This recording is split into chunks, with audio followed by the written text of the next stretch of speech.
Hello and welcome everyone.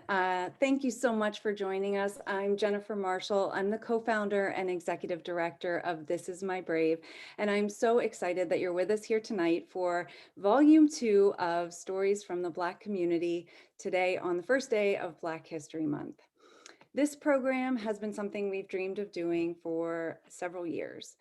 After the horrific murders of George Floyd, Breonna Taylor, and Ahmaud Arbery in 2020, I shared my heartbreak and outrage via a statement to our This Is My Brave community. Recognizing that racism, discrimination, and associated trauma have severe impacts on mental health, we wanted to do something to help the Black community in healing.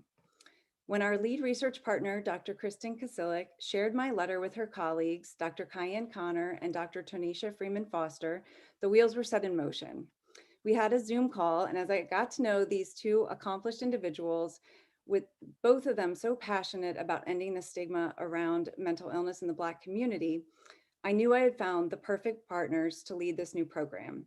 I was thrilled when they accepted my invitation to lead as co-producers, and we began work in June to find our storytellers. I am honored to have had the opportunity to work with Kaya and Tonicia, and I'm so grateful for their intense dedication to this important project and to our storytellers for bringing forward their truths in this production. Please help me welcome to the virtual stage the co-producer of tonight's performance, Dr. Kyan Connor. Hi, everyone. My name is Kaya Connor, and I am so thrilled and excited to be here with you guys tonight. The cast members have been working for a number of weeks and months to get their stories together, and we are so excited to share with all of you tonight something very special.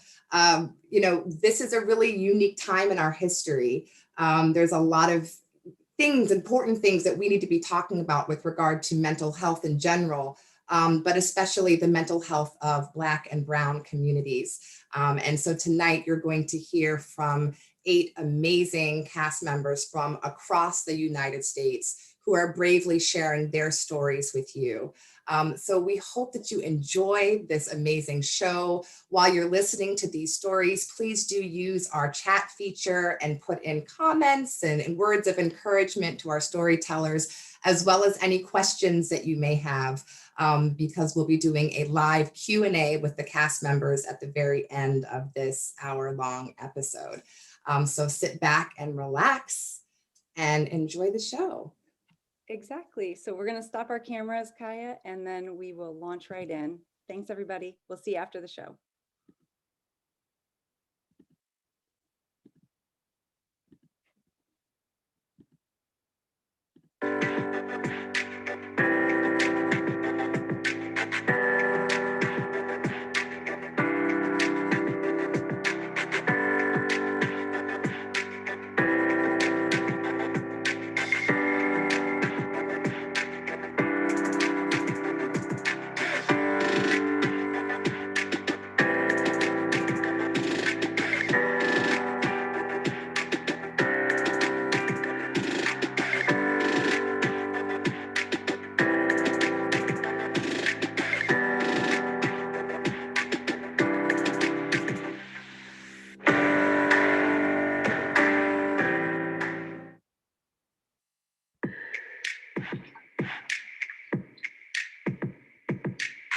I thought there was no way out.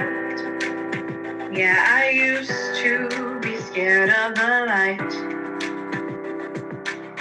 And I was swallowed by doubt. I'd forgotten what freedom was like. Puzzle pieces on the floor, they don't fit in anymore. I'm changing. When they ask you who I am, what I've done and where I've been. There's one thing I want you to say. Tell them I'm brave. See it on my face. I am bigger than anything coming my way. It's a new day. Now I'm not afraid. So if anyone asks you how I overcame, you can tell them I'm brave. Some days I come out on top, and some days I can't catch a break. But when that fire don't stop, I won't wish my troubles away. I've been down and I've been out, but if you look at me now, I'm blooming, I'm moving into better, brighter days. Yeah, this hope is here to stay. There's only one thing I can say. Tell them I'm brave. See it on my face. I am bigger than anything coming my way. It's a new day. Now I'm not afraid. So if anyone asks you how I overcame, you can tell them I'm brave. Whoa, whoa, whoa. And we're gonna fight. Gonna be alright. Yeah, we're gonna fight. Together every step of the way. You can tell them we're brave. No, we're not afraid. We are bigger than anything coming our way. It's a new day. No, we're not afraid. So if anyone asks you how we overcame, you can tell them we're brave. Whoa, whoa, whoa. You can tell them we're brave. Whoa, whoa, whoa. You can tell them we're brave.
Hello, my name is Dr. Kaya Connor. I am a licensed social worker, the Vice President of the National Alliance on Mental Illness for the state of Florida, and Associate Professor of Mental Health Law and Policy at the University of South Florida. Hello, everyone. My name is Dr. Tonicia Freeman-Foster, and I am a certified diversity professional. I am also a change specialist with Change Matrix and co-founder of Kasudi Consulting Group. Kaya, it has been an honor to serve as a co-producer with you on this series of This Is My Brave, Stories from the Black Community. Having conversations about mental health is both healthy and necessary for each of us to live our best lives. Most definitely, Tonicia. And starting the conversation about mental health is tough, but it is so important, especially now in a time when the world is grappling with its longstanding history of systematic racism and protests against police brutality. Right now, important conversations regarding the mental health and wellness of African Americans are being brought to the surface. And This Is My Brave, Stories from the Black Community, has provided a platform for our 16 amazing cast members from across the United States to bravely share their stories of mental illness and treatment, recovery, and hope, to shine a light and amplify the voices within the Black community. This is why I'm super excited about this opportunity and this movement, Kaya. The cast members have worked extremely hard, and I'm so excited for the world to see and hear what we've had the privilege to witness over the past few months. Storytelling has always been a cornerstone for information sharing within the Black community. Throughout our history, we've shared stories of our successes, oppression, injustices, tragedies, and traditions. We found healing in expressing ourselves through song, dance, comedy, art, and spoken word. Our stories are powerful, our stories are critical to our existence, and our stories save lives. Exactly, Tonicia. So we want to thank our cast members for their willingness to share their stories in this virtual platform. It has truly been a blessing to work with all of you. We want to thank the University of South Florida, for it is with their funding through a call for research to understand Blackness and anti-Black racism that we were able to fund this production. We also want to thank the students at the University of South Florida, We Care, NAMI, the Central Florida Behavioral Health Network, and all of our community partners and volunteers who have supported this movement. Today, our cast members are sharing valuable, courageous, and powerful gifts with the world. Their stories, their lives, and their voices. As we prepare for the privilege to journey alongside of each of them today, we ask that you please enter this space from a place of love, respect, support, and empathy. Thank you again for joining us.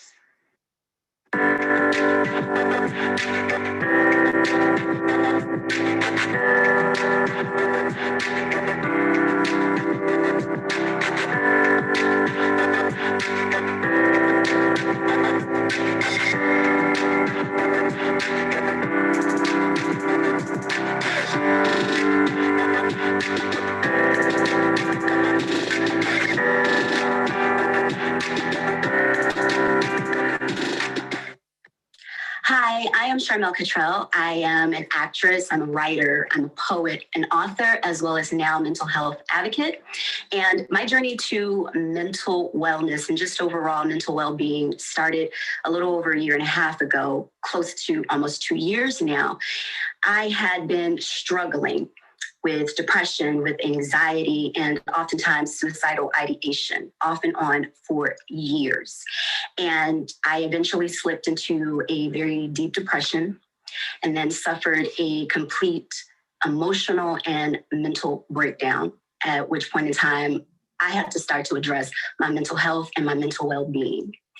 And the reason behind the anxiety, behind the depression was simply I didn't feel like I was enough, whether that was professionally or personally. Now, professionally, I'm a creative. And a lot of times as creatives, we are offering up the very essence, the very core of who we are, sometimes to be picked, prodded, and oftentimes rejected. And if we're not careful, then it can start to take a toll on us. And then personally, I didn't feel like I was enough, whether that was in intimate relationships or friendships, with an exception for a few, simply because none of those relationships were working. And so what I now know is those relationships were playing into my own self-fulfilling prophecy of me feeling like I wasn't enough or me feeling like I wasn't worthy. And so I had to start therapy. And I thank God for therapy, because what I learned to do in therapy was, start to peel back the layers and get to the root cause as to how I arrived in this space, in this place of feeling like I wasn't enough and I wasn't worthy. And for me, that meant going back to my childhood and healing that trauma. And that trauma simply being my mother and father divorcing when I was very young. I think I was probably about 5 or 6. And I went from being a daddy's girl, the apple of my father's eye, spoiled in a sense, and being able to get any and everything that I wanted.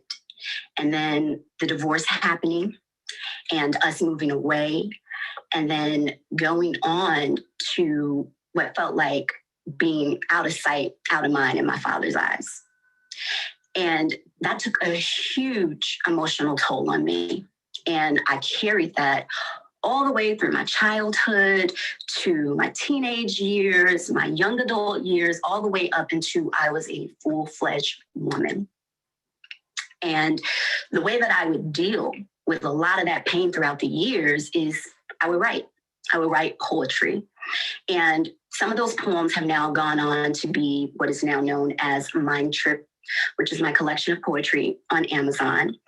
And I had no clue I was going to release this collection, but God had other plans for me.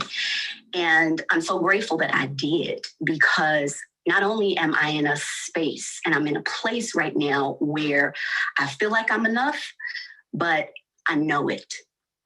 And I also know that, I had to start therapy so that I could, start my journey to healing, and not only use therapy, but also release this collection as another form to my healing, so that I could reach back to other women, especially who have gone through the same things that I've went through, or who are currently going through those same things that I've gone through, and just let them know that it is possible to not only rise up out of any situation and circumstance that you're going through, but also that it is very, very possible to have both God and therapy.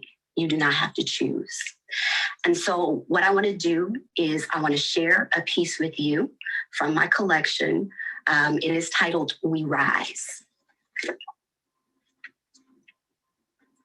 All my life, I had to fight. No, not like Sophia from Color Purple, but more because my mind spins in circles. See, childhood was the beginning to the end, that my sanity at times would not win. Feeling my feelings so deeply that so-called friends would move away from me sheeply.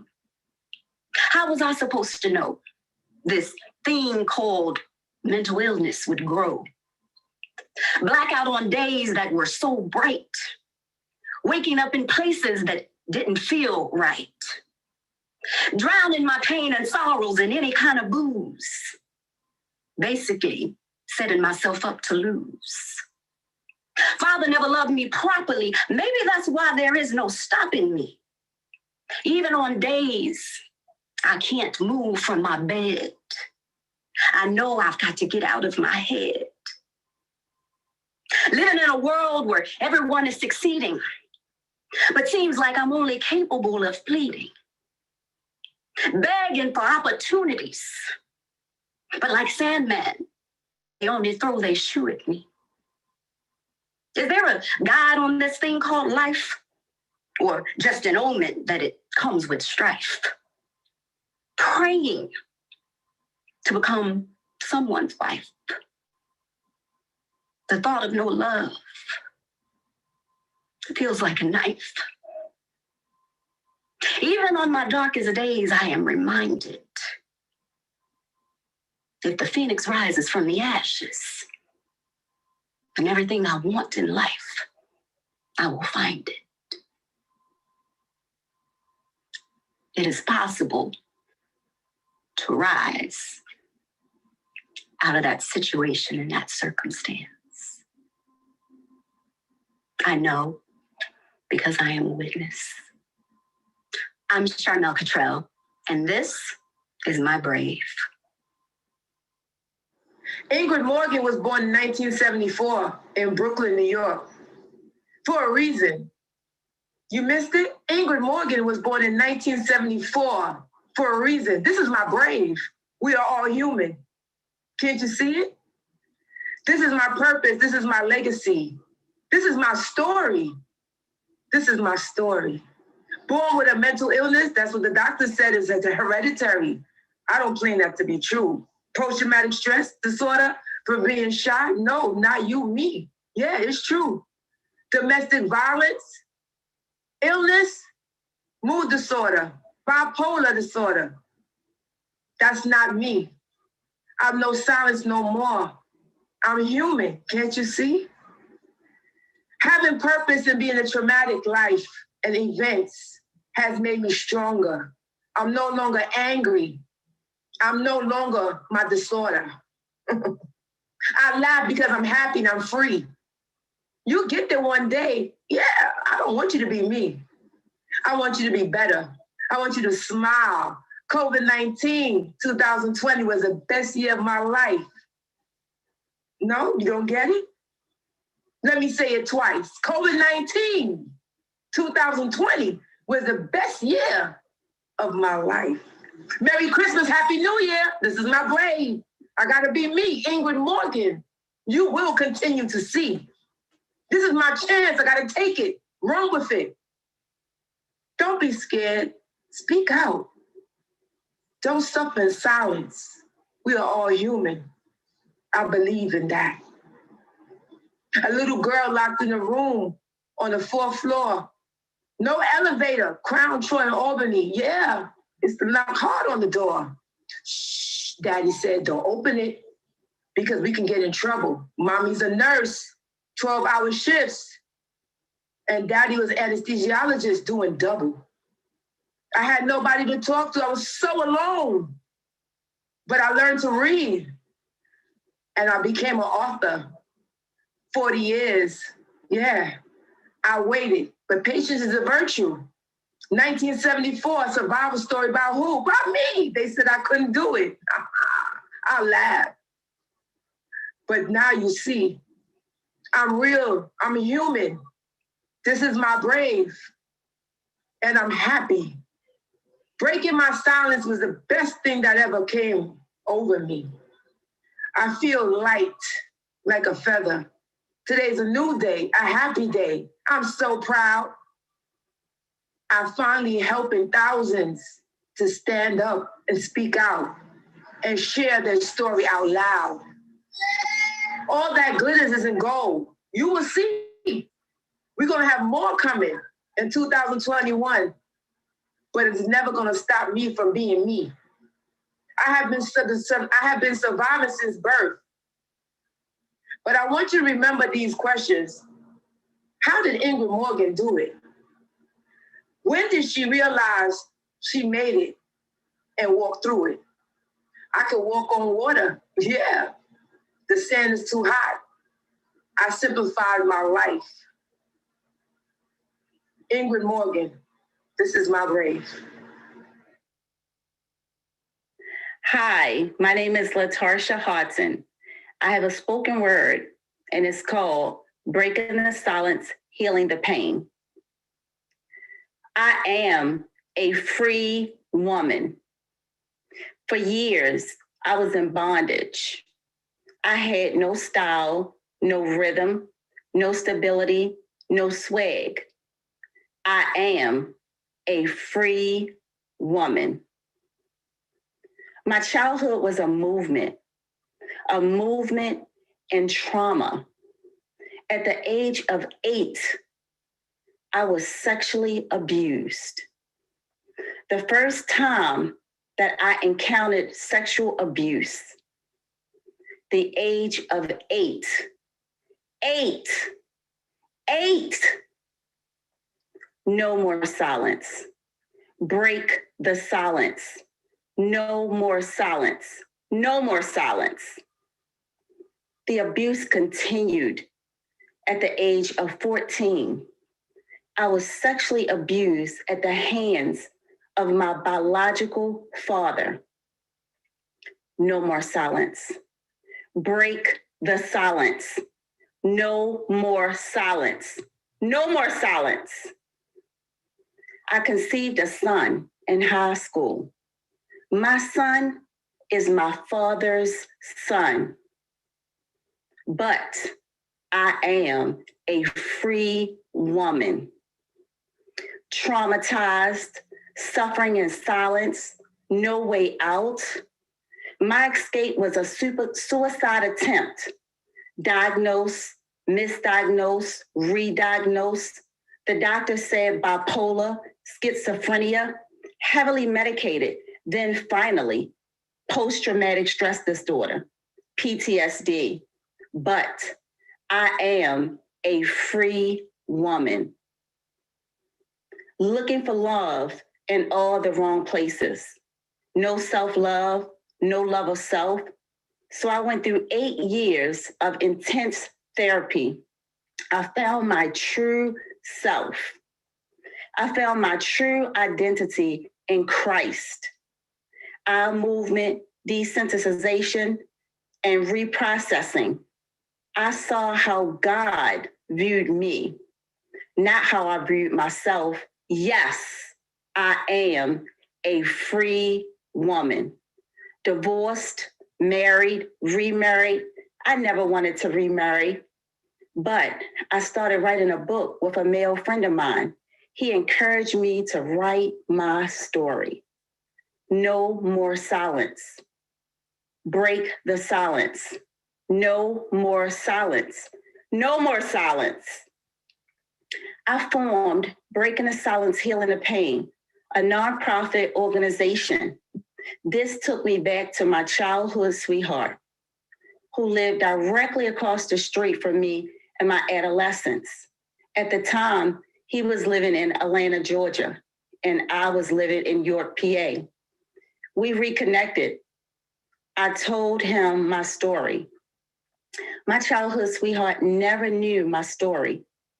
After visiting each other for several months, we rekindled that love after 30 long years.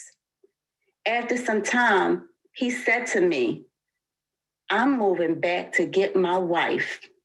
We married in 2017. Yes, I am a free woman. I created Just As I Am, a 12-step to self-love coaching program, mind, body, and soul, changing your mindset from the critics in your head, playing mental gymnastics, protecting your temple and embracing all your love and flaws for your body, cleansing your soul by forgiving those you relinquish your power to. I am a free woman. I have taken back all my power. I am breaking the silence and healing the pain and turning my pain into purpose.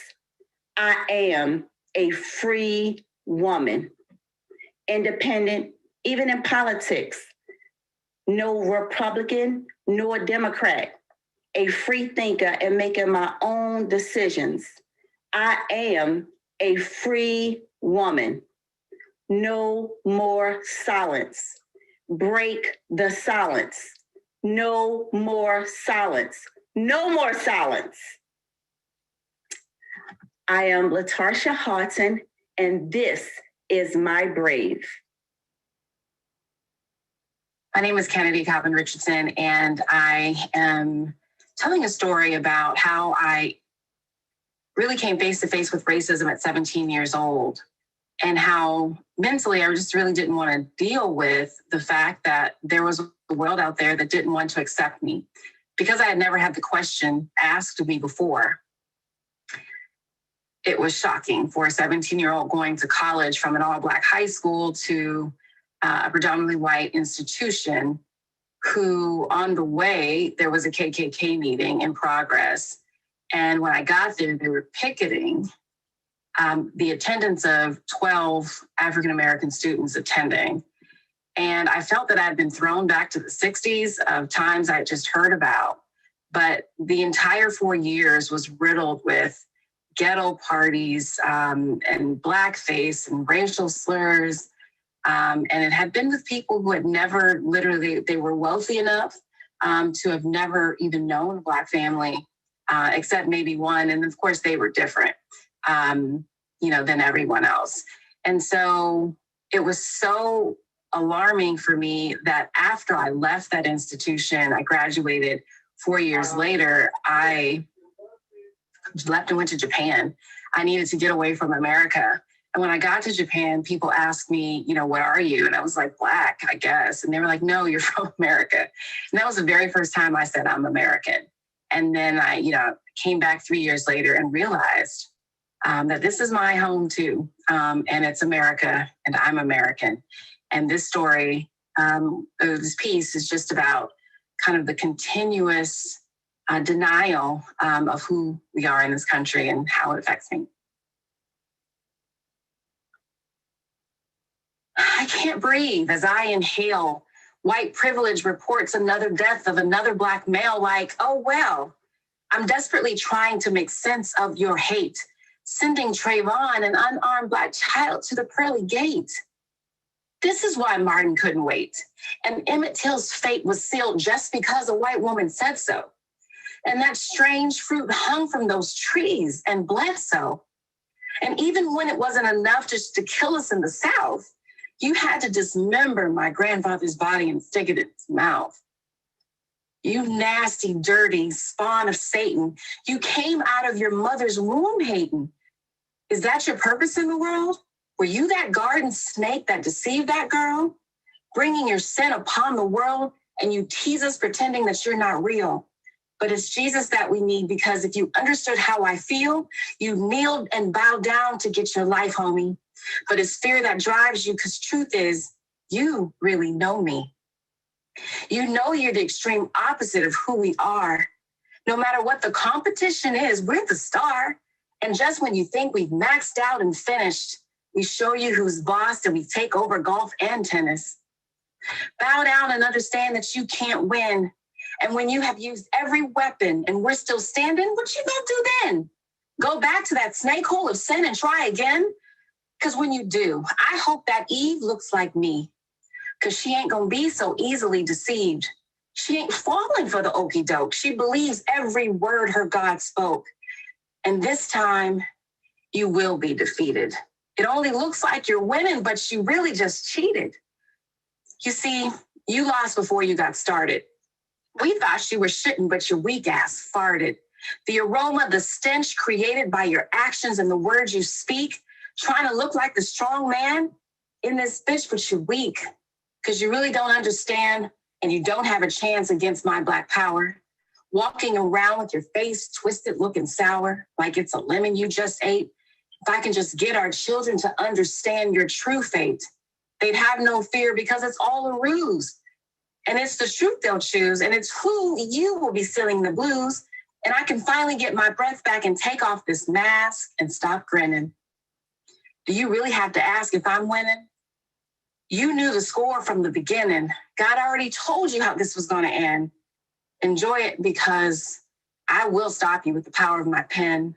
Victory is mine, and your glory days are in the past. The chains are broken, and the truth has set me free at last. Say it with me, please. Free at last. Free at last. Thank God Almighty. I am free at last. My name is Kenadie Cobbin-Richardson, and this is my brave.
When are you just going to do it?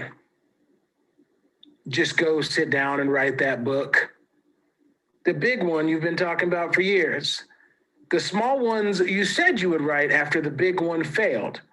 That screenplay, the letters that you needed to send, the one to her right now, the one to your family about the move to temper the nerves of losing that limb, the one to your niece on her sweet 16 to let her know that she's your hero, the book about soil loams, the book about bus lines, the one about rivers, the one about your childhood. What is wrong with you? Don't you know that your life will be easier if you just do? Do you remember when the only thing that mattered was finishing? When you weren't drowning in your own scraps? When the head went down and the hand went running? Do you remember not having to be asked?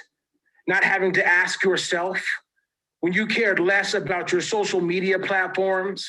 Do you remember the notebooks of loose leaf ideas? Free, using the lines as monkey bars and double Dutch ropes?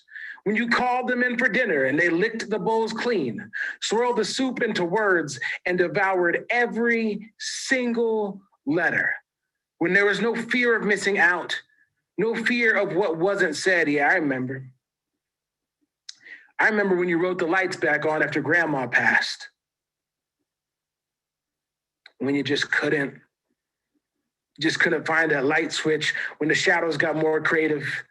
And how in 8th grade, you hip-hopped back into your notebook, riding buses until you drained out the lyrics and needed a refill. Do you remember those refills, Jovan? How you could score a whole album in a day, pluck the posies and deliver them to your enchantment. When you became a professional, did you imagine that your imagination could get arthritic? Did you know that the curtains collected so much dust that you were blinded every time you opened your eyes? Why don't you get that MFA? You know real writers get MFAs, right? Why don't you get an agent? You know real writers get agents, right? Why don't you make that blog post? Post to Instagram twice a week. Develop a Twitter following of teachers following your creative writing pedagogy or prompts for young Black boys to write themselves whole, or commemorative video poems for every morning when the muse strikes. I mean, do you see them, Jovan? All those others out there, othering better than you? Must want to be them, Jovan. Feel them clothes swinging their shutters on you. But that was my idea. I thought of that first. They stole that from me. Look at them get seen. Look at them get seen. Look at them and all those dreams. Look at them get seen. Look at them get seen. Look at me and my untold sentence. All my snippets and all my wishes. All my whispers and all my remnants. All my whimpers and all my gimmicks. I'm sitting at a coffee shop in South Denver, watching whiteness float amongst the room, watching a world where complacency has become our currency. I wonder how much I could pay to get them to care enough about our society to activate those privileges into production, to make them the ones that went to Edmund Pettus Bridge in Selma. Anything to make them sound the horns when another Black boy is filched on YouTube. There are days that I know the only way I can do this is with my pen. Dip the tip into the brown of my eyes and write them and meet them and ask why, find out, and maybe build some pages, the premium kind that I believe I could die committing myself to bring them to rescue of themselves, but particularly us. A Black boy walks in like a pink balloon, admiring the lighting, seemingly brimming over with joy and radiance. Is that me? Little me. I am reminded of this often as I flutter and flail. Me, a storm on a prairie, not seeing my beauty from the distance, only the fury in the clouds. You have a job to do, sir. Call them in. It's time to eat.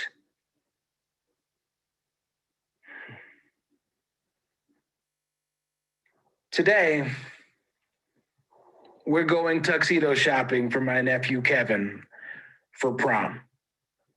He's 18 years old, and this is his last time getting to make this grown man decision.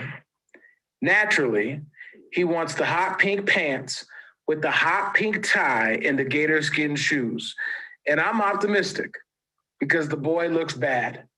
And when he comes out of the dressing room, my 4-year-old nephew, Kason, stretches his baby arm to the sky and starts letting out the chant, yay, yay, yay, yay, yay, yay, in the middle of Men's Warehouse, because he can't yet say KJ yet.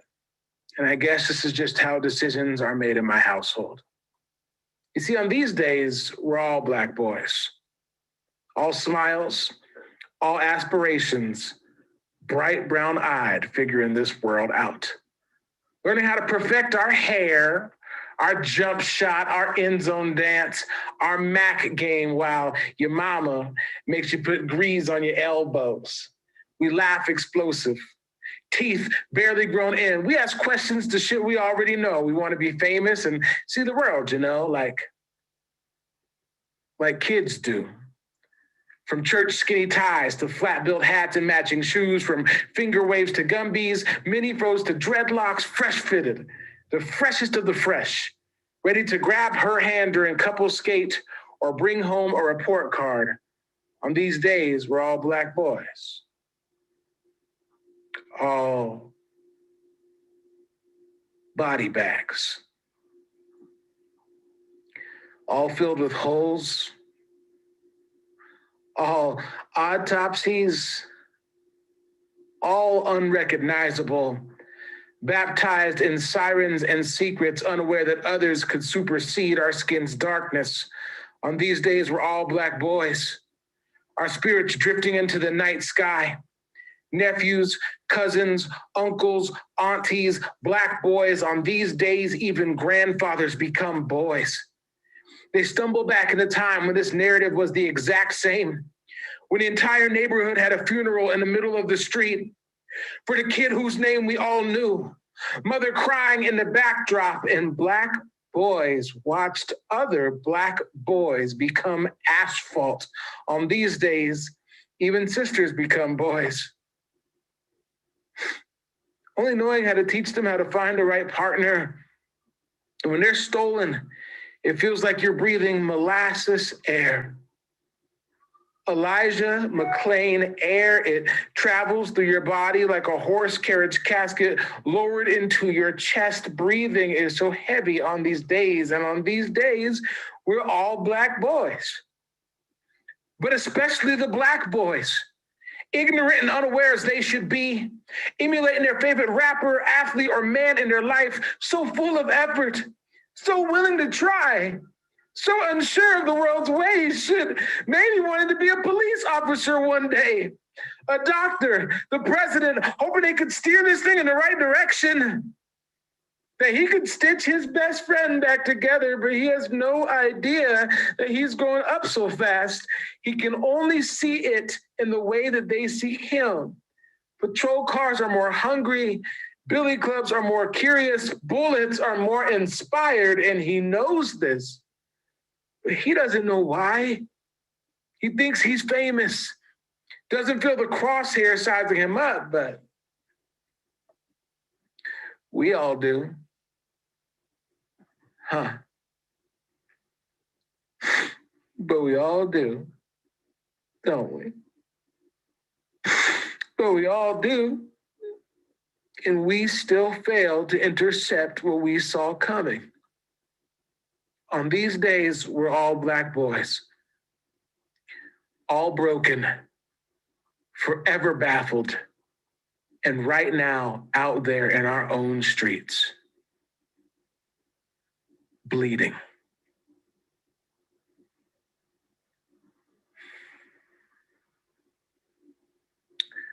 Jovan Mays, This Is My Brave.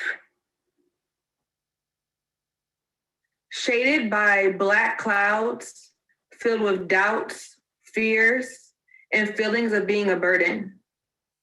It's so heavy and dark, and no matter what, I can't escape its smother. The bed is the only place that gives me comfort and consoles my thoughts and soul. I pray at night to not wake in the morning, but I send praises when my eyes open. I can't lay here all day, but I can't move to get up, and please don't turn on that light. Tears stream down my face at random for reasons unknown even to me. No, I don't want to talk about it, and please don't try making me. Just let me lay here, sleep. Please don't let me lay here. Help me.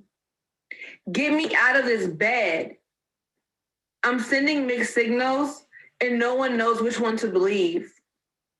Abandoned, abused, broken, beaten, used, useless. My thoughts tell me it's time to go, to end it all. My life has no meaning anyway. You're fat, ugly, and no one loves you. I can't turn off the voice that constantly reminds me. Die, die, die. You won't be missed. How the hell do I flip this switch? 4 weeks, maybe 5, sometimes longer. The misery lingers. But wait, I finally see the light at the end of the tunnel. It's coming fast like a train. From darkness to light. I feel high. I feel overly happy. I feel invincible. I can accomplish anything. I'll start projects that I'll never finish, a lot of them. I'll run out of places to put my materials, but I'm too ashamed to admit it. I am out of the bed after 6 long weeks. This feels great. I feel good. Now I can't sleep, but I don't need to. I'll just clean up everything I hadn't touched for weeks. The mountain-high piles of clothes fade away, and the dirty dishes return cleanly to their cabinets. My thoughts tell me the world is mine, and I deserve all it has to offer. Buy everything. I'll max out all of my cards, and maybe I'll manipulate you and use yours too. I'll buy that fancy dress with nowhere to wear it. Maybe I'll buy 2 just in case. I'll hide the packages. No one needs to know how much I've bought. Is that new? They'll ask me, and I'll reply, no, I've had this for some time. I've been up for too long, and I can't control this irritability that's growing inside of me. Don't talk to me. Don't look at me. I am not in the mood. My 4 or 5 days of feeling on top of the world is quickly crashing. I can see the black cloud, and although I try, I can't stop it. The cycle repeats, and maybe the black cloud stays around a little longer, maybe a little shorter. Regardless, it repeats. The ups and the downs, they never stop. I'm tired of this broken roller coaster. Help me, help me. I've reached my breaking point and I want to run away. How can you run away from your brain? I really must be insane. 11 years of this vicious cycle, each year getting worse. 2 attempts, one a hanging and the other an OD. Previously, I've cut from my thigh all the way down to my knee. Help me, help me. I can't keep feeling this pain, but deep down, I'm so afraid.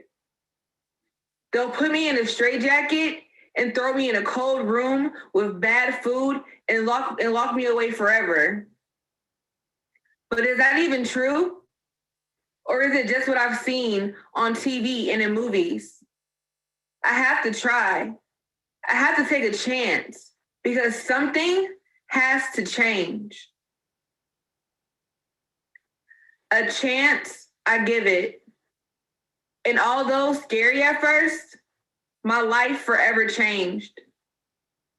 This is different, much different. It's help. It's nice. It's what I needed. I talk and they listen. I talk and they actively listen. Someone actually cares. Someone cares and understands. Someone isn't judging me. Medication can be scary, but it's made for a reason. It's not really poison. Not the first combination, or the second or third, or even the fourth helped. But the 5th one helped. It more than helped. It changed the way I thought. This is different. This is nice. This is what normal feels like. No more ups and downs, sleepless nights, or being unable to stay awake. The thoughts of suicide eventually fade and the impulsive shopping goes away. The black cloud hasn't been spotted, but if it is, I know who to call and where to run and hide. Bipolar 2 disorder, I'll always live with you, but you'll never have control again. I'm okay. I'm good. This is what recovery feels like. Recovery is possible, and people do recover. Thank you. My name is Jillian Rouse, and this is My Brave.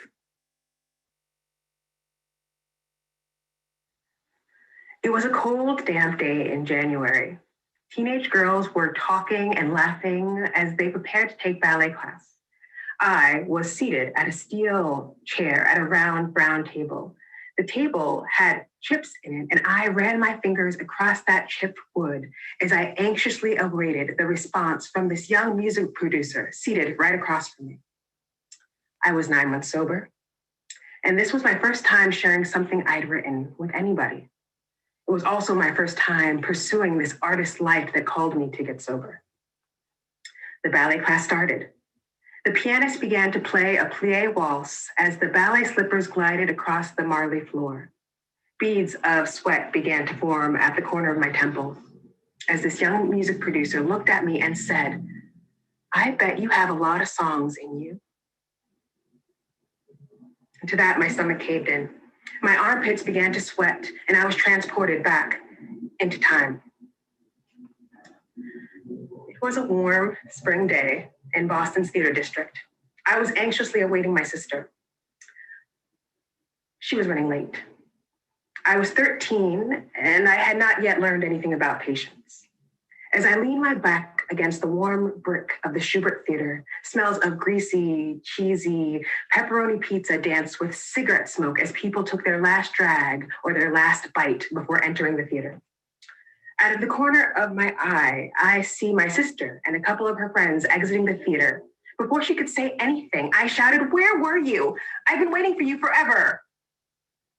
And to that, she responded, "I was in the lobby waiting for you." In that moment, my 5'8", overweight, awkward 13-year-old frame became a 5'5", overweight, awkward 13-year-old frame. I bowed my head as I followed my sister into the theater. As we walked, I could hear one of her friends saying, "God, what is wrong with your sister?" As we walked up the stairs towards the balcony, I couldn't help but notice the gross burgundy carpet. I wondered, do hotels and theaters all shop at the same ugly carpet store? And as we got to our seat, I gasped. We were in the very last row of the entire theater. I sat down. My 5'8", overweight, awkward 13-year-old frame couldn't barely fit into the chairs. I was so uncomfortable. And worst of all, the stage looked like shit. We were seeing the musical that rocked the nation, Rent. All those months of hearing Seasons of Love. And this is what the stage looked like? I closed my eyes. I took a deep breath and prepared myself for the worst night in theater history. The music began. The power blows. As the stage came to life through lights, song, and dance, for the first time in my entire life, I felt seen. I felt heard. And when the show ended, I thought, I'm going to write a musical one day. What about my life? What about addiction? See, when I was 13, I fell into a depression. I had stopped showering, stopped brushing my teeth. I wasn't doing well in school. I was lost. When I was 11, my father's addiction ripped the family apart. When I was 12, he disappeared. And at that time, we couldn't talk about any of it. My father was African American, my mother Afro-Latina. I was brought up Catholic. Shame and guilt were embedded in the fabric. Dysfunction and secrets were its tools. So to see a show like Rent told me that it was okay to talk about the things I was going through. That one day, someone would care about what I had to say. So as I looked at the young music producer, the type of rage, anxiety, and resistance rose up in me as I said, no, I don't. I was a terrible piano student. I didn't do well in school. I didn't go to college. I'm not trained. I can't.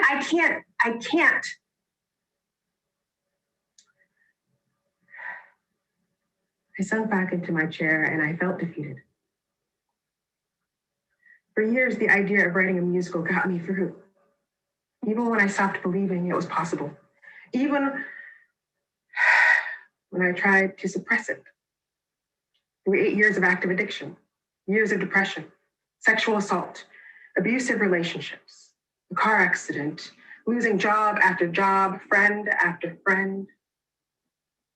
When death came knocking on my door, the voice of the artist, the voice that told me I had a story to tell, saved me and brought me out of the darkness and into the light. And yet, when faced with my greatest dream, my greatest fear appeared,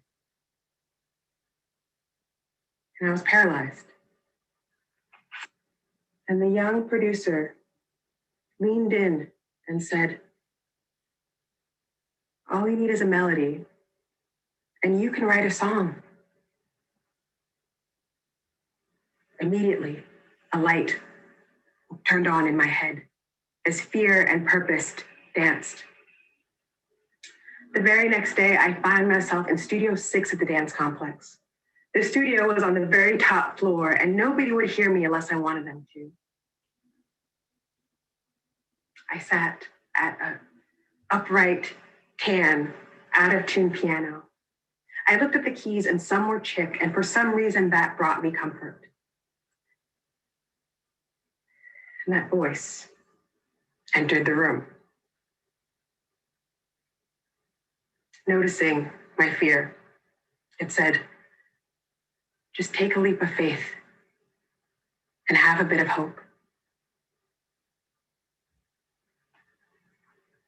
For the next 3 weeks, I would show up at that upright, tan, out-of-tune piano and play the piano for 1 hour a day. I didn't know what I was doing, but something inside me told me that if I just kept showing up, I would have a song. After 3 weeks of showing up for 1 hour a day, I had 1 minute and 58 seconds of music.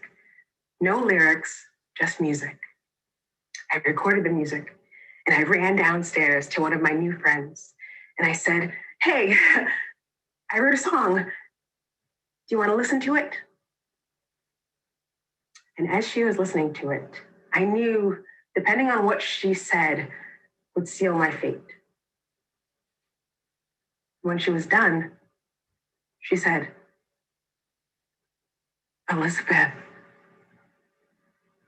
it's good. It's really good.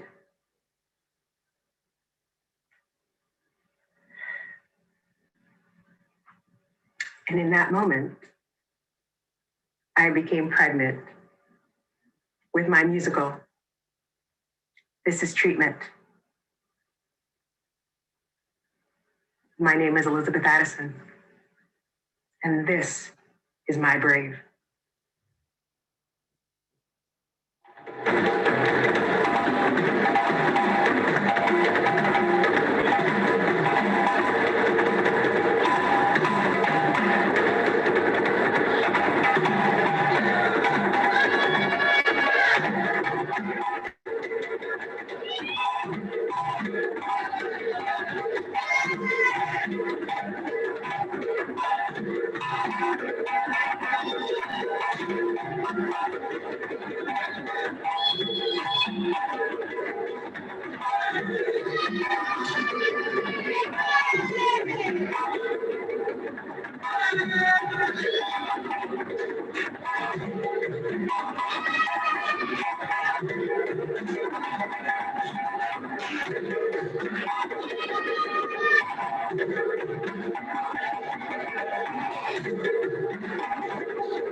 Greetings, and thank you all so much for allowing me to be a part of This Is My Brave Story. I am Dr. Carleah East.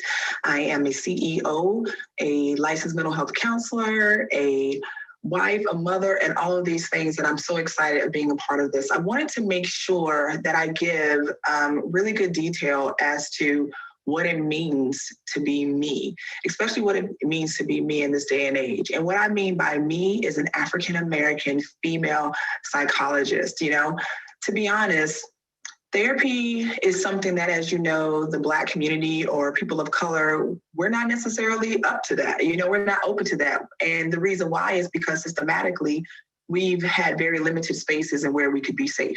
We've had limited opportunities to share information and make sure that that information does not cause retaliation or does not cause harm to ourselves or to the ones that we love. And so the church began to be the primary place or space that we would meet and gather in order to share information. Now we have an involvement happening where individuals are finding that, yes, I need that spiritual side, but there's something more. You know, I tell individuals all the time that there's a time and a place for certain aspects in our lives. And there's definitely always a time and a place for spiritual uplifting, but you also have to be aware of your earthly answers and responses too. And that's where I come in. You know, therapists of my caliber really only make about 12 to 15% of the total population in the US. So as you can tell, and as I'm explaining it to you, it wasn't written for me, right? Being a psychologist, being a psychotherapist, being a counselor, that blueprint wasn't written for a person of color. And it definitely wasn't written for a female person of color. We know predominantly we see white males between the ages of 45 and 65 in this particular realm. And so when I walk in the door every day and meet a new face or walk into a sea of faces when I do a presentation, I get to change and challenge that misconception. I get to change and challenge that stereotype that we hold on to for so long, because guess what? Our faces are often seen in the world. Now, because that blueprint wasn't designed for me, that meant that I had to break barriers. In order to break those barriers, I had to create my own blueprint. I had to take the design that wasn't made for me and make it for me.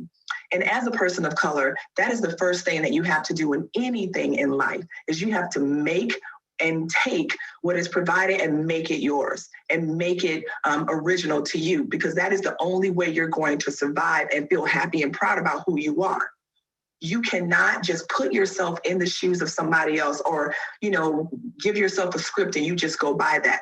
As you know, it's not authentic and it doesn't allow you to share your story. The other thing that I love about what I do is I have this platform of using my voice in order to share nuggets, to give insight, to give information. So in recreating that blueprint, I also had to redesign my mind as far as how I reach my group.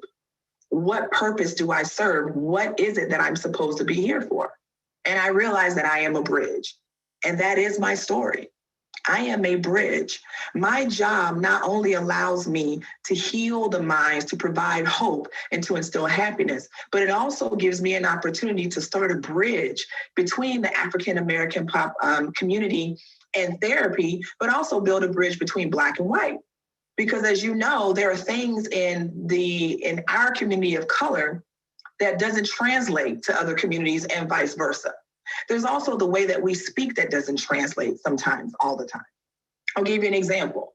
One of the things about being in my field that I learned very quickly is that I get labeled. I either get labeled as being, aggressive when I'm actually passionate about what I do. I also get labeled as being white because I may not be urban enough, or I don't speak down enough, or whatever the situation may be. And so it's hard to be in that space, because here I am, a person of color, willing and able and ready to serve my community 10 toes down without any question. And it's the same community that I'm serving and fighting to serve that has a problem with it. They may have a problem with me because they feel that I may not be Black enough, right? Then I have the other counterpart, which is my Caucasian sisters and brothers that I have to also bridge to help them understand how it is to work with our populations, how it is to serve, and what are some of the external factors and some of the internal, systemic factors of racism, the way we're sexualized as people of color, just all these different areas. How is that portrayed on us, and how do we better communicate through that? So that is my voice as a bridge, right? I also have to be reminded constantly that there may be this feeling that some people think I may be code switching because I'm choosing to use certain verbiage in order to educate. And my response to them is this: feel how you want to feel, boo, that's you, that's not me. That's the second thing you want to take away from this. Number one, you got to build it around you. Number two, you've got to let it go in regards to who is feeling some type of way about your movement, about your journey, about your path, because this is yours and yours only. And those naysayers and the thems and the those that want to say things and be in opposition with you, you can't be concerned about those that don't. You have to be concerned about those that do. So when my community necessarily didn't support me initially, or when I get questioned or called out, so to speak, from not being Black enough, I ignore that, because at the end of the day, I know who I am and I know whose I am. And honey, this color has never changed since birth. So I am Black, and I'm unapologetically educated in Black, and I'm okay with that. And so you also have to be okay with being your own authentic self, with being true to you, because you will constantly come up against people trying to decide what your value is. And you have to decide your own value. You have to know that your tears don't compromise your strengths. You have to know that there are times in your life that you need to put him or her on the shelf. You need to know that there are moments that you need to take a pause for the cause and recognize that you need to sit down, right? Because you're moving too fast. These are all the things that you come up against. But along those lines, you also come up against racism. You also come up against gender bias. You also come up against just people that are petty and hateful, because you have the nerve to be resilient. You have the nerve to have strength growing in your DNA, and you have the nerve to recognize that and walk with your head high. So I challenge you to continue to do so. You don't allow anybody to define you, because you are your own definition. And you stay strong and proud of who you are, whose you are, and what purpose you know you are to serve in this world. Because everybody that has an opinion will also think that they can tell you what you can and can't do if you choose to hear and listen to that opinion. But if you choose to take that and put it on the shelf with everything else that everybody's going to say about you, then you're one step ahead of the game. You want to keep fighting. You want to keep pushing, because you are brave. I am brave. And this is my story. Thank you so much for attending our show. This is My Brave, Stories from the Black Community. Our phenomenal cast demonstrated their generosity and bravery in sharing authentic stories of their lives, challenges, perseverance, and strengths. The stories you heard today are a sample of many that exist within and around us. Mental illness is more common than we realize, and it impacts our families, friends, neighbors, coworkers, classmates, church members, social media friends, and community members. We may never know the story of the person in the vehicle next to us or the person taking our order at our favorite store or restaurant, but we can do our part to reduce stigma. We hope there was at least one thing that resonated with you and that you will take with you throughout your personal and/or professional journey.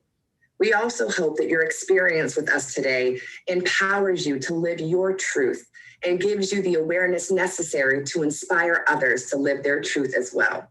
Just remember, mental health is health too. Thank you all again. Be safe and be well.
Wow. That was such an amazing, amazing show. Thank you to all of the cast members. I am incredibly moved.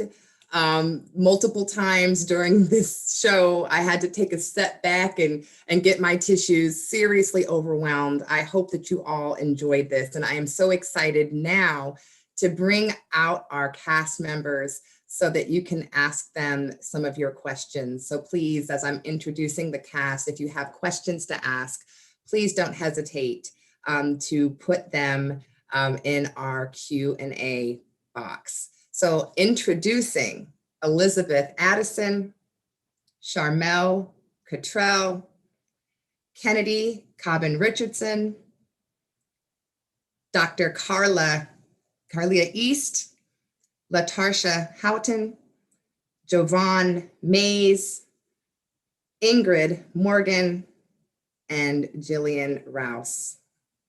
Thank you all so very much for just being such an inspiration to all of us tonight. This was an amazing, amazing episode. So first of all, big round of applause to all of you guys for an amazing, amazing job. All right. So let's get into some questions.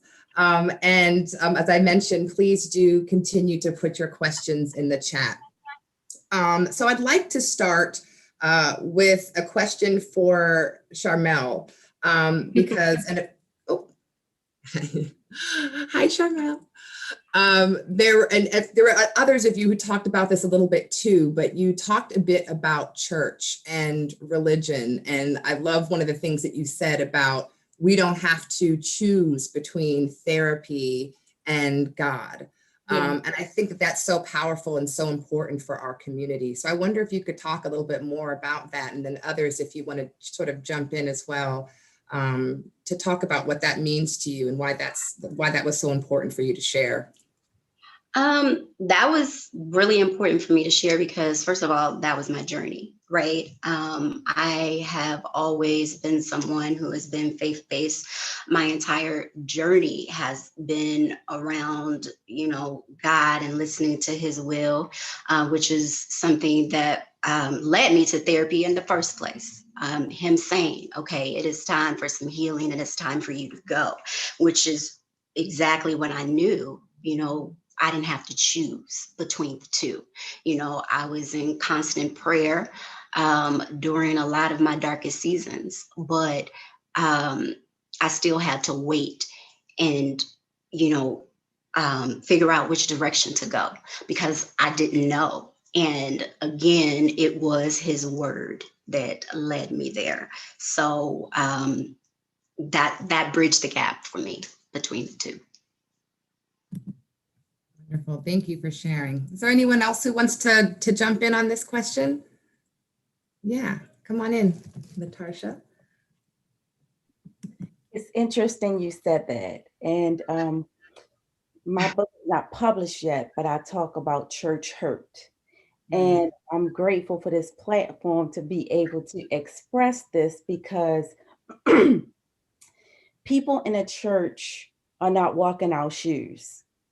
And a lot of times people in church will tell you that you need to pray harder.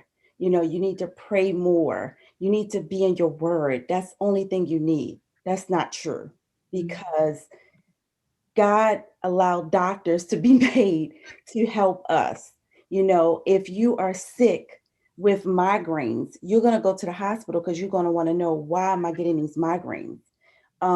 If you are depressed, if you are feeling anxiety, if you are hearing voices, if you are, being excessive, like obsessive compulsive disorder, you need to go to the doctors. You need to see what is going on, and it's okay.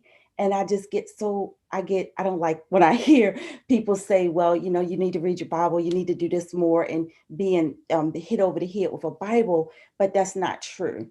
So, I say that to say, I got a lot of wrong advice, and I'm glad that I took a stand and said, I'm going to seek the help that I need outside of the church, because a lot of times there's no licensed therapist inside of a church. These people are not walking in your shoes. They don't understand your pain. They don't understand what you're going through.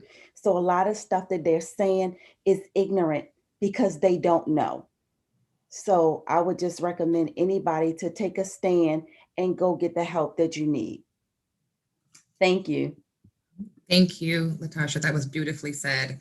Thank you so much to both of you for sharing that. So we have a question from our audience. I'll direct this question first to Ingrid, but then anyone else, please go on ahead and jump in. So this question is, would you be able to describe the process behind choosing a story to share with the public in this space? What was that process like for you?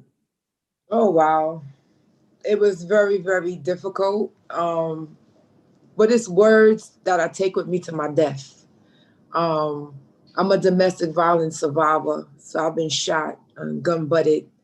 So my story, as growing up as a child, I was very, very quiet.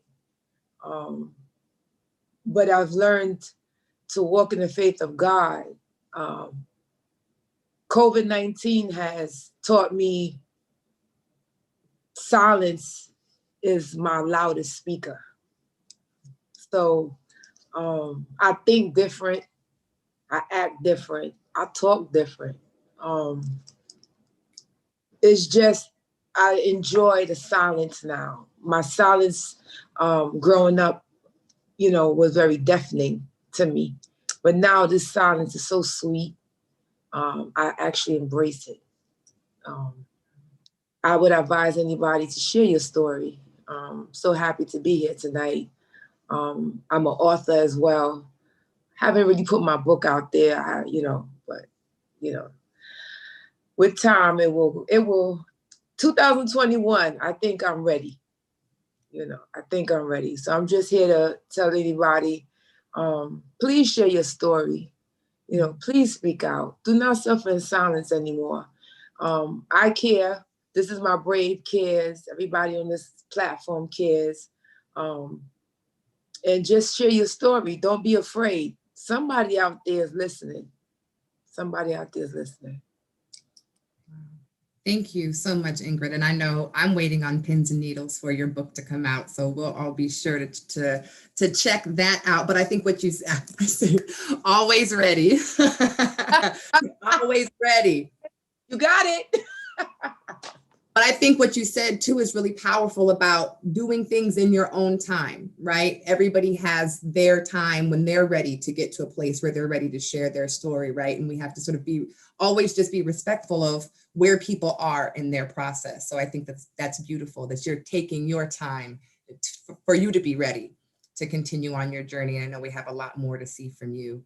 Anyone else want to answer this question, sort of how you went through the process of picking what you wanted to share? I know so many of you have multiple poems and multiple things you could have shared. Why did you choose what you decided to share with us tonight? Yeah, Elizabeth. So, I chose that story because it's, I feel like it's hopeful. I feel like I don't want to just leave people in trauma or leave people in pain or leave people wounded, Also, like everybody's journey towards recovery, whatever that looks like for them, is different. And mine was really based on reviving a childhood dream, And I think that that's important to say because we don't know what the inspiration will be or whatever that will propel us into whatever recovery looks like for us, get us into treatment, what'll get us to that therapist office, what'll get us to wherever.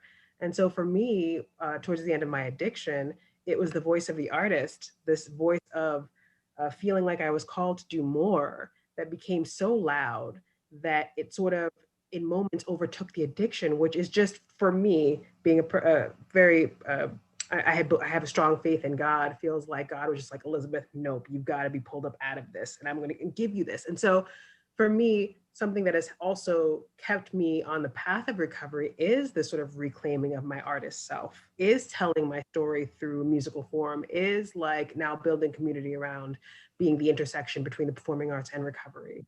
That is what I feel like right now is my purpose. And so I chose this story because I felt like it was a little different and that it was hopeful while also stating where I was throughout the course of the time of that particular story. Absolutely. Well, it was a beautiful story. Thank you so much, Elizabeth. So I have another question from the audience, and I'll start this one off with Jillian. You talked beautifully and had, just an amazing account of your experience with bipolar 2 disorder and sort of moving us through some of the symptoms and experiences and then how you sort of came to the light. So this question is, who helped you out of the darkness? Was there any individual person or people that sort of were able to help you facilitate that journey? Yeah, so actually, it was like God sent. I got a job at my county's mental health and recovery board. And my coworkers, they helped me. I told one of them that I was struggling and she referred me to a psychiatrist and everything just went off from there. And even to this day, a year later from when I was put into the psych ward, even a year later, they're still actively into my life, into my mental health journey. They check on me. A couple of weeks ago when I was down, they checked on me constantly throughout the weeks and the days. So basically, it was really my coworkers. Thank you. Mm-hmm. Anyone else also willing to share a little bit about, sort of who were your sources of support, people that you were able to turn to through your process?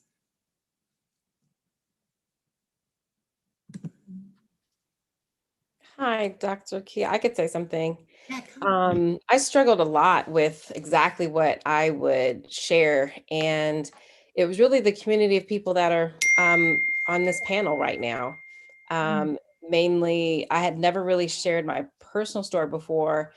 And so I was really unsure, but it was the feedback that I got, the coaching, to have confidence in the story that I did really want to share, that was really from my heart. It was a little different, but not so different, but a little different than some of the stories.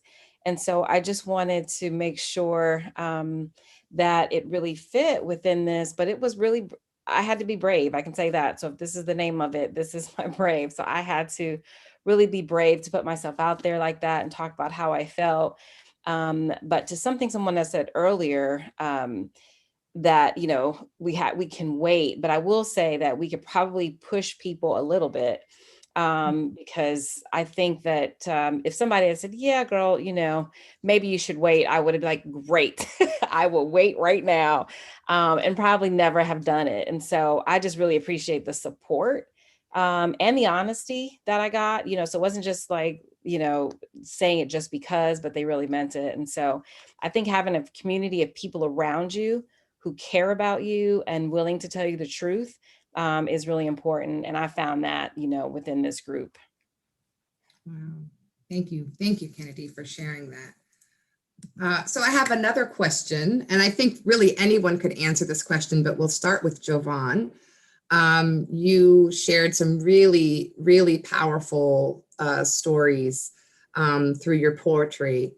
And this question really is about barriers to help seeking in the minority community, right? So this question is, what do you think are some of those barriers to members of the Black community who may need help but are apprehensive about seeking it? I mean, like, think about just like the color Black for a second. Like, the color Black itself is supposed to be like all, you know, an absorbent. You know, like it's meant to be strong. You know, it is, you know, understood to be, you know, the thing that can absorb the most sun, right? So like, you know, I hate to come at it from like such a poetic lens, but like then it translates, you know, like the experience of being a Black person in this country is absorbent, right? You know, and so, you know, that barrier that is constantly, you know, at times expected. And so when you get it internally, you know, it becomes an even more conversation. And I think, you know, and it's not to depart myself, but I think, you know, toxic masculinity within, you know, with my brothers, you know, like there's just such an interesting limit that we have so often to like where we can go conversationally before we can kind of like, before we govern out, before we can even navigate that, you know, that like how, you know, how is that absorbance, you know, like impacted you. And so, you know, I think that expectation of that, you know, just of holding and carrying, is to me what I feel like is the grandest barrier within the community, for sure. Wow. Thank you for sharing that, Jovan. I think that you're right. Other ideas, Charmel? I will hop in and say, number one, I think, is the stigma surrounding it. And I will say for me, like so many people, it took me, my journey to even telling my own story was me being willing to get out of my own way, right? Like, I did not, number one, want to go to therapy, any of that, because I'm like, who goes to therapy? Even though I was suffering, right? So that was a battle in and of itself, like me fighting, like, you know, and then the stigma of, wow, when I start telling my story, people gonna think I'm crazy, right? Because unfortunately in our community, and that's changed a lot, obviously, since the pandemic, but, you know, prior to the pandemic, we felt like mental, you know, illness looked a certain way. So even in, you know, my moments of knowing that I, you know, something wasn't right and I needed to get help, I still felt like mental illness, well, that don't look like me. I have a picture of what that looks like. And, you know, I'm just going through something, you know, so absolutely the stigma of it, and then the fear, and, you know, being willing to just like get out of your own way and saying, okay, I need to go and get some help, you know. My mind isn't, you know, working the way that it normally should. You know, I've been in this funk, this depression, you know, this anxiety, you know, and being willing to go and get the help. So you bring up something interesting that relates to another question around this stigma about mental illness. Why do you guys think that the stigma about mental illness is so strong in communities of color? There's been a lot of studies that have been done that have shown that in the Black community in particular, people may be even more stigmatizing around mental illness, which can really deter people from getting help. Where do you think that stems from? I saw it looked like Dr. Carleah had a comment. Yeah, let me roll with that one. So I want to, let's take it back, right? Let's just take it back for a second, y'all. Hey, how y'all doing? Let's take it back. So if we look at systemic, right? If we look at slavery, if we look at how we were weighted during those periods of time, we were weighted on our abilities to have this Adonis perfection, right? Because our counterparts didn't have it. They didn't have the strength, you know, they didn't have the wherewithal. We had that. And so what we could not have, what they had to do was to teach us to feel helpless in some type of way. And so that helplessness came through a mental helplessness. So it was more of a constant repetition of, you are valued by your strength. You are valued by your ability to not have any weaknesses, to not need any accommodations, to not have any gout, to not have any high blood pressure, to not have a limp on one side, to not have a sleepy eye. You are valued by that. And if you represented any of those things, if you were not in your right mind, and you know, which all the abuse, what mind would you be in? But if you weren't there, then you were worth nothing. If you could not be strong and sustain the skin tearing off your body, you were nothing. If you could not, you know, withstand your family being separated and torn from you, you were nothing. And so there was this constant definition of you being, your worth and value being based upon your attributes and your ability to handle. And so when you take that same systemic viewpoint and you apply that to our males and our females today, who also feel that they are weak because they're struggling, that they are weak because they have challenges, that they are weak because they can't adult today, that they are weak because they can't find the love, that they are weak because they can't find the prayer to pray, because they can't find hope because they're damn depressed. Then we have a situation where these individuals now feel less than worthy, because now they see that as a weakness instead of a space for healing, instead of a space for someone to come in and lift you up and carry you, just like brothers and sisters lifted us up and carried us when we couldn't carry ourselves before. And so when you look at the systemic of that, you know, that concept and ideology, we still hold some of those same truths evident today. Woo! Thank you, Dr. Carleah. Man, okay. That was powerful. And that leads us into another question. And I'm just going to throw this out to the group and see who wants to talk about this. And I will mention, because I think it's important, that this question comes to us from the Secretary of Juvenile Justice for the state of Florida. And this question is, what advice would you give to the youth who may be going through things, who may be struggling with mental health challenges, who need to reach out for help? And I think this is a critical question. Many of you talked about your first experiences with mental health as a child, as you know, a young person. Our youth are going through a lot right now. What advice would you give to a young person who's struggling to help them get through? I'd like to speak on that. Yes, please, Jovan. You know, I think like in my school district, I mean, in like school districts all over, child advocacy is like a huge hill for us to climb, to figure out, to let folks know that it's okay to ask questions. And unfortunately, like, I would say that that's an illness that is in all of education from my observation, but it gets deeper, within our community, or should I say, like in Aurora, it's such a community of a diverse grouping of students. So that first piece, that ability to feel confident enough to ask questions, is like the first real access point. And what I tell my students all the time, I said, look, nothing just is. Like, everything's open for scrutiny, right?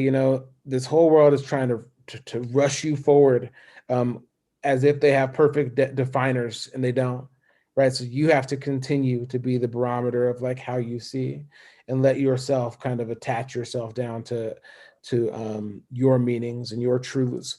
And if I could give any advice to students, that's what I would give. I'd also say, I always say this, that imagination is meant to restore. Imagination is not always meant to tear down. It's meant to be a restorative tool. So use it for that. Create your own destiny. When things are backwards, restore it and get the organization the way that you need to be. That's what your dreaming side is for. So covet it. Covet it, covet it, covet it. So. Thank you, Jovan. That was powerful. Anyone else? Thoughts for our youth? Kenadie. Yeah, so I'd like to say, so my day job, when I'm not highlighting myself at night on This Is My Brave, I do Nevada Partners, which is, I'm the executive director of a nonprofit organization. And what I'm finding particularly is how the community really has to come together and not just say, one government agency or this school has to solve it. So one of the things that we found is, one, you've got to talk to somebody. And so the kids have expressed that if they're talking to teachers, coaches, or maybe previous mentors before COVID, that has helped. But if they haven't been connected with someone, then to connect them even virtually so that they have the opportunity to have an outlet. We also have raised thousands of dollars for mental health care for culturally competent professionals to talk to, especially those for kids of color, to have that either virtual or they can go in the office. And we were at first focused on connectivity and devices, but the kids let us know beyond a shadow of a doubt that, yeah, I need that, but I also need to talk to somebody, because none of that will matter if I am depressed or unable to move forward. And just last week, Las Vegas, where I'm from, we made the New York Times for having as many suicides as we had, since the pandemic started. I'll put a link to it in the chat if anybody's interested, but it's a real issue for us to address and not to leave it to someone else. And so our community really has come together around mental health, particularly for youth, and making sure that they have somewhat of an outlet. That's beyond doing something silly like making everybody come to school so that we can all get COVID and then, come home again. But there are ways that we can be creative, to make it happen for our youth. And so my advice is really to make sure the entire community is involved, because we're all stakeholders for our youth. Absolutely. Thank you, Kenadie. That sort of leads me to a question for Elizabeth. In your piece, you talked a lot about the arts and how the arts played a role in your life. Do you think that there's a role for the arts in recovery and mental health treatment? And might that be something that we could do more with our youth to engage them in? Yeah, just the ability to write out my story, to tell my story, to act out a story, to put myself in character shoes and empathize with whatever character. I am in a theater troupe called The Improbable Players, and I'm actually developing their new works program, and we're centering a lot of the work around youth, and we're creating activities where we're going to devise some theater. And so based off of their stories, we're going to create theater pieces, we're going to create short plays. And in my experience over the 7 years that I've worked with the players and doing work with thousands of students, the way you can see a shift in them when they're allowed space to act out their stories, or to see somebody else act out their stories. You know, it's like write a script and give it away. And also you're collaborating, you're learning how you're learning creative thinking, you're learning how to speak for yourself, you're learning you're getting ownership of your story. There's just so much value in utilizing the arts in healing. The new executive director of the Improbable Players is a drama therapist. And so we're now going to have drama therapists a part of all the things that we do. It's vital. And that's why I'm so vocal about being at the intersection of performing arts and recovery, because we haven't fully teased out all the possibilities of what recovery could be when utilizing the arts for healing. So I think it could be fantastic for the youth, and I've already seen it myself. Thank you, Elizabeth. Latarsha, did you want to add to this conversation? I was raising my hand to answer the question in reference to what can we tell our youth? Yes. Yeah. So I was just thinking about myself when I was a youth. And I remember growing up and being told what goes on in my house stays in my house. So we are constantly being told that, and the youth go through the same thing. You know, I feel like we have to create a safe space for the youth. Not only do we need to create a safe space, but also we need to bring it into the school systems about how we can be safe. The same way they bring in about using condoms and protective sex. We got to bring this into the school system so that they will, because openness breeds openness. So if people are talking about this, they will start talking, and they will expose things that need to be exposed. Thank you, Latarsha. You're welcome. Thank you so much. All right, so we're almost done, but I do have a question specifically for Dr. Carleah. How can we devise our training for mental health professionals to help confront or overcome the issues that are standing in the way of members of the Black community seeking help? I think that to piggyback on what was already said is kind of the same thing.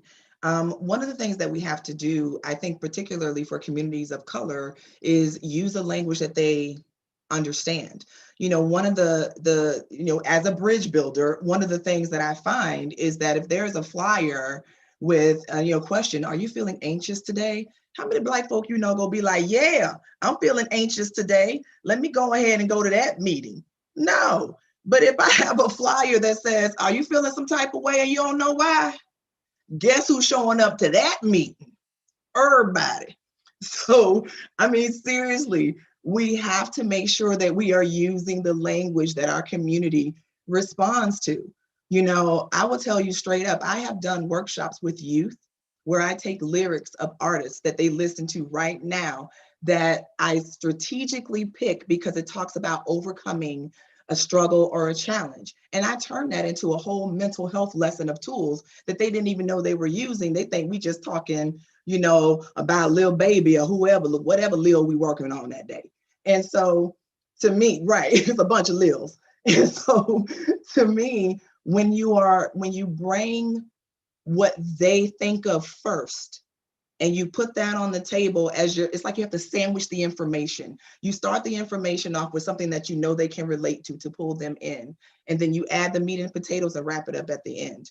And for our adults, when we're educating them, we have to use that same practice. We can't come in the room all tailored in suits. That's not what our community is about. If we're about community and family, we got to relax the swag, come in on some let's sit down and have a conversation type tip.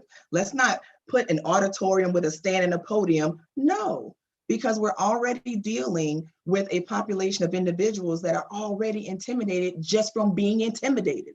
They're already feeling some type of way because they feel like they haven't quite measured up. And that's just what they think of themselves. They haven't even taken into consideration about what the world outside has to say. So we have to, as Latarsha was saying, create that environment, foster that environment so that they feel welcome. That means put faces that look like theirs, show them community members that look like them, that have overcome. We have to be the story. So the more we talk about it, the more invest. And one more thing, and I'll hush.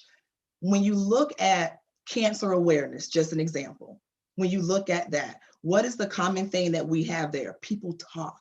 They talk about it. They share it. There's a march almost every month of the year dealing with cancer. So what does that tell you? That when we talk about things more, people feel more comfortable about them. People are able to come up and ask questions about them. People will raise their voices, they'll raise their hands, and they will raise their feet to march about it. And those are the things that we have to do consistently all the time in order to bring about change.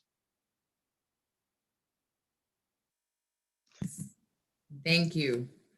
That was very, very important and powerful to hear, and leads to another question, and then we have another panelist question, but I think this is important, and this question actually came up in the first episode because everything you said is so important, and I think that's part of the reason why we wanted to do this series, right? So people can connect to other people who look like them, who speak that language, but most may not have the opportunity to have a clinician or people around them who are from their community. So what advice would you guys, and for Dr. Carleah, but also everybody, what advice would you have for white therapists to help them better connect with, engage with, work with, understand sort of the greater socio-political cultural context that many of their Black clients may be living with, so that they can really engage and connect in that therapeutic relationship?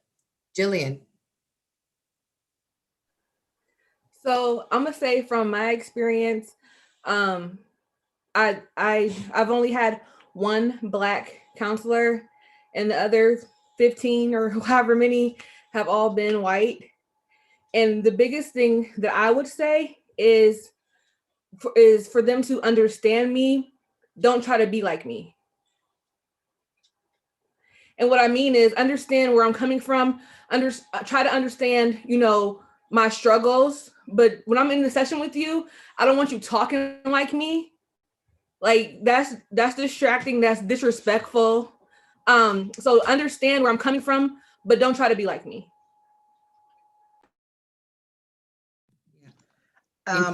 My thing for my, vanilla brothers and sisters out there leading the mission of helping minds is invest in the group that you're serving. Why is that so hard? We do that in all other areas. If there's a certain type of music you like, you invest in it. There's a certain type of clothing line you like, you invest in it. So if you want to serve our population, people of color, because that's where you feel that you belong. And I get it. We feel we belong in places. If that's where you feel you belong, learn about us. Pick up a book that's not a history book. Go deep, and learn about who we are, where we come from, and understand that struggle and that pain. That's not about listening to, I need you to listen to Etta James. I need you to go deep. Because so many times clinicians are on the surface. A person of color will come in there and the clinician will, unfortunately use a one size fits all type of approach. And then when the particular, person in front of them of color says, I'm kind of heated right now, they're confused on what that means. And so the other piece is to also ask, if you don't understand, honey, if you don't understand the language that I'm speaking in session, it's not going to offend me if you ask me to elaborate on what I'm saying. There's a way for you to get me to explain my position and my posture to help you understand without pointing out to me that, well, I don't understand that. Because when you hear as a person of color from a clinician that they don't understand what you're saying because you're using your lingo or your dialect, all you hear is that you have a problem and that person can't help you. And so they have to do a better job at really understanding our culture and investing in us. Don't just come and work there, invest there. So important. And this led to a question from our panelists, which is, other than the books and the materials that you all have put out, which we will make sure that everyone has access to, do you have any suggested readings, books that you think would be a good place for people to start so that they can begin to learn more? And if you can't think of any now, you can certainly provide them later and we can get them to the panelists. But if any, to the people who've been here watching today, but if anybody has any suggestions off the top of your head. Okay, so think about it, get back to us, and we will make sure that all the attendees can get some suggestions from our panel here of a good place to start. Our last question is, while you were going through your mental health journey, did you feel that you were able to offer compassion to others experiencing trauma while you were in your process? Or did you feel sort of while you were in the middle of your own struggle that you were kind of detached and maybe were unable to help others? Let's start with Ingrid and then Jillian.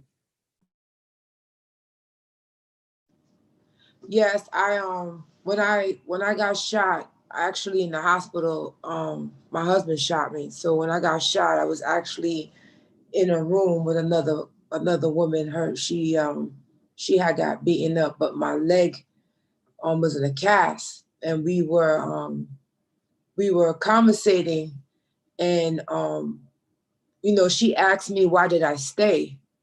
And I asked her, well, why did you stay? And she said that financial matters and her children. And I said to her, well, I don't have any children for him, but I didn't have anybody to talk to. So she said to me,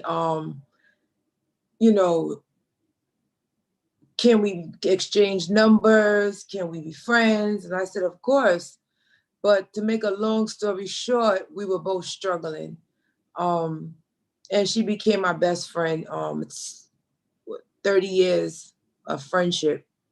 But I always tell people, when you're going through a traumatic time in your life, look to God. I advocate and I speak out a lot for women who suffer domestic violence, because the pain, emotional, is something of every story is a different story, whether it's a baby mother, baby father, husband, divorce, it doesn't matter what you're going through, but it's just to have somebody out there that understands. On the panel, a lot of people are talking about communication. And that's what I didn't have. If I had all these resources, I wouldn't even know how to use it, to be honest with you. Because Kings County Hospital at the time, I'm from Brooklyn, I live in Florida now, but at the time, the resources was there. Safe Haven was there, women in distress. They have tons of resources, but if you have nobody to tell you about it, like we have now in the pandemic, it's a heavily increase, So that's the thing with me. People need to speak out. People need to communicate. There need to be more programs like This Is My Brave. I just feel like one woman standing, because I do advocate, so we need more programs like this. We need to speak out. There are people hurting. There are people suffering right now. February 1st, 2021. You have millions and millions of people still suffering. And how I got through it, I learned to speak to God more often. I learned to embrace my pain. I learned to smile more. I learned to come outside more. I learned to look at life different. And there are people out there, I would tell people, don't give up. Keep going. Don't give up, speak out, keep going. And stories like this for the Black community is very, very important. It's highly important. The youth, a lot of children right now are scared to speak out because they feel like, okay, it's COVID, they're doing virtual school, nobody's coming for me. And I just hope this goes viral and this reaches more on a wider platform. And as far as reading, I'm actually reading this book. It's called, I forgot what it's called. God, I Have Issues, 50 Ways to Pray No Matter How You Feel. So I'm an author, but I do read a lot of books. It stimulates the mind, and you know, it's something powerful in reading. Power of a pen. And somebody talked about loose leaf paper. You can't take it away from you. So, you know, I just wanted to say thank you, everybody, for this show. And, you know, I'm enjoying it. That's why I'm so quiet. But it's a platform. Yes, yes. This is my brave. Last comment, Jillian.